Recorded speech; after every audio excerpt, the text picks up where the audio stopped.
कुठे बोला. माझं नाव सचिन सूर्यवंशी, मी राहणार उदगीर, जिल्हा लातूर. माईक जवळ घ्या. सध्या मी पुण्यामध्ये असतो.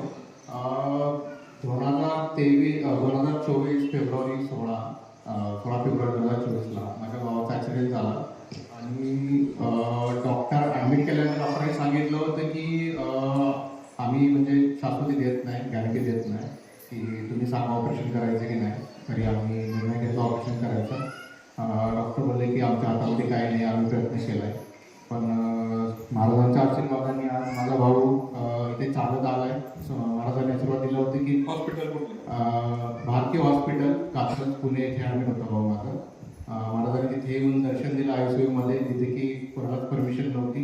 आम्ही प्रयत्न करून डॉक्टरांना रिक्वेस्ट करून महाराज तिथे घेऊन जाऊन महाराजांनी आशीर्वाद दिलं आणि महाराजांनी सांगितलं होतं की पुढच्या 3 महिन्यामध्ये हा चालत येईल इथे. आणि आज अक्षरशः इथे चालत आला येतो आणि हे सगळं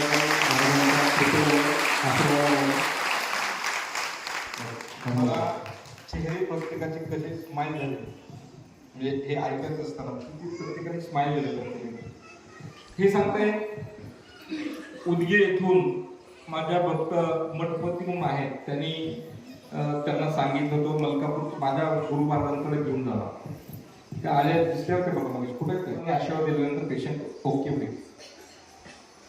तर श्रद्धाही असली पाहिजे, नेणाराची पाहिजे, ज्याने सांगितलं त्याची पाहिजे. मग आशीर्वाद देण्यासाठी आम्ही ज्यावेळी गेलो, मी मगाशी बोललो काही अंशानं, माझ्यासोबतचे जे होते ते म्हणले काही शक्यता मला वाटत नाही हे पेशंट चांगला होऊ शकेल म्हणून. त्यांना सांगितलं दत्त महाराज काय करते मला पण माहित नाही. आशीर्वाद दिला. पण त्यांना बाहेर आल्यानंतर इंजिनियर साहेबांच्या घरी गेलो आम्ही. इंजिनियर साहेबांचा स्वभाव पण इतका छान वाटला.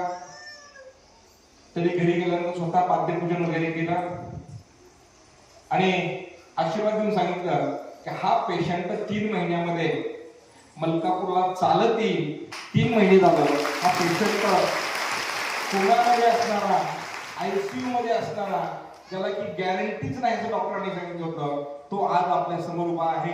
टाळ्याच्या गजरामध्ये आपण त्याचं स्वागत करूया.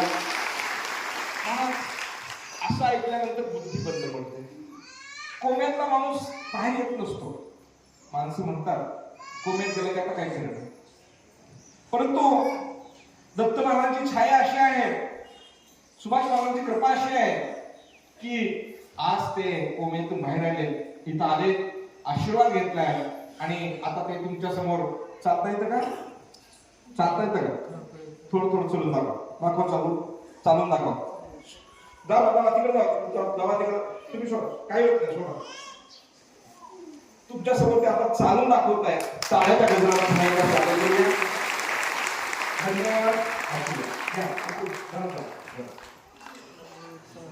इकडं